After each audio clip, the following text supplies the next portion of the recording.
Two players. One of them is 39, playing, almost certainly, the last World Cup match of his life. The other turned 19 4 days ago and could still be lacing up for this tournament 20 years from now. Here's the map. Half of this final is already real. Spain beat France 2-0 on Tuesday, and Yamal is walking into it. The other half depends on tonight. Argentina still has to get past England, with Lionel Messi trying to make sure this isn't just another game, but his very last one on this stage. If Argentina gets there, that's a 20-year gap between finalists, standing on the same pitch 5 days from now. Call it what it actually is, not just a football match, a handoff. Whether the greatest individual era the sport has ever produced closes exactly as the next one opens. Messi has 8 Ballon d'Ors. Yamal, at 18, was already the youngest Ballon d'Or runner-up ever. One of them has already answered every question the game can ask. The other is still writing his answers in real time in front of the entire planet. And yes, both of them carry baggage nobody's talking about yet. We'll get to that. But first, you need to understand exactly what each of them is actually playing for. Start with the math, because it's brutal. The next World Cup is 2030. Messi will be 43. Nobody plays international football at that age. Nobody ever has. So realistically, this is it. The last World Cup match Lionel Messi will ever play. And he isn't fading out quietly. He opened this tournament with a hat trick. He's got 8 goals through 6 games, tied for the Golden Boot. In March, he became only the second player in history to reach 900 career goals. He already holds the individual record too, 8 Ballon d'Ors, 3 more than anyone who's ever played the sport. At 39, this is statistically his best World Cup since 2014. That's the case for the greatest ending the sport has ever produced. But Messi isn't walking into this final with a clean scoreboard off the pitch either. His federation is under FBI investigation for money laundering, more than $260 million unaccounted for. 2 years ago, his teammates were filmed singing a racist chant about the very country Argentina might now have to beat to get here. Messi, the captain, never once addressed it publicly. An Argentine official who demanded he apologize got fired for asking.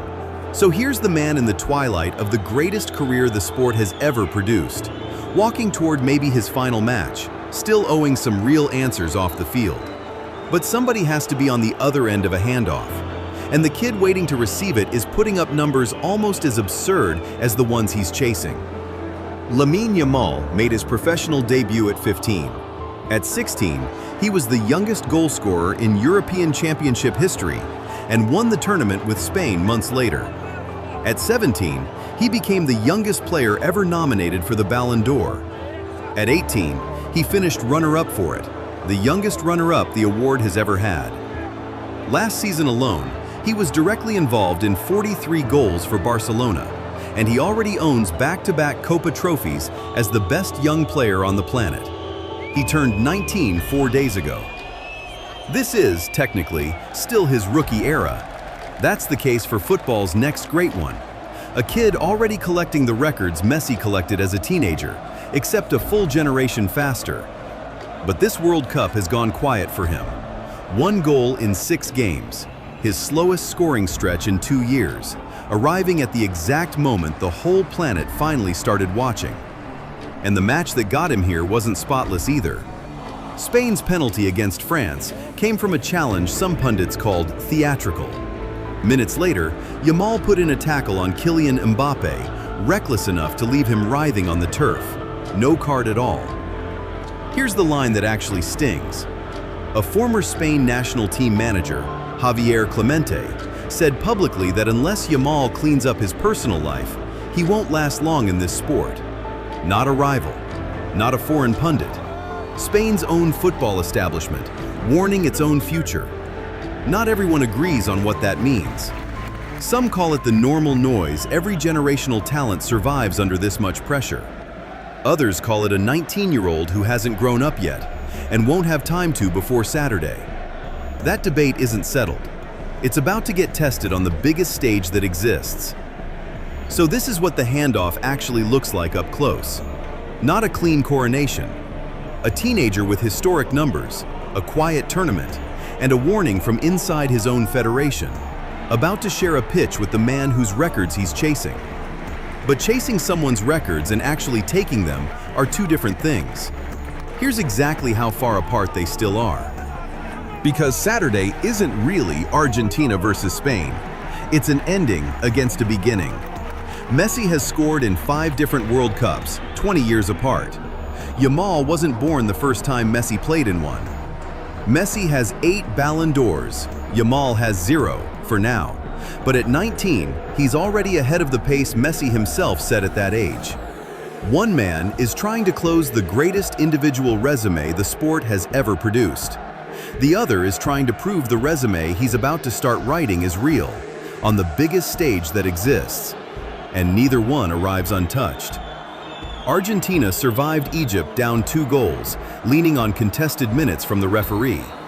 Spain survived France on a penalty call still being argued days later. Messi's federation is still explaining itself to federal investigators. Yamal is still explaining himself to his own country's football elders. None of that decides Saturday. What decides Saturday is 90 minutes and which era shows up better in them.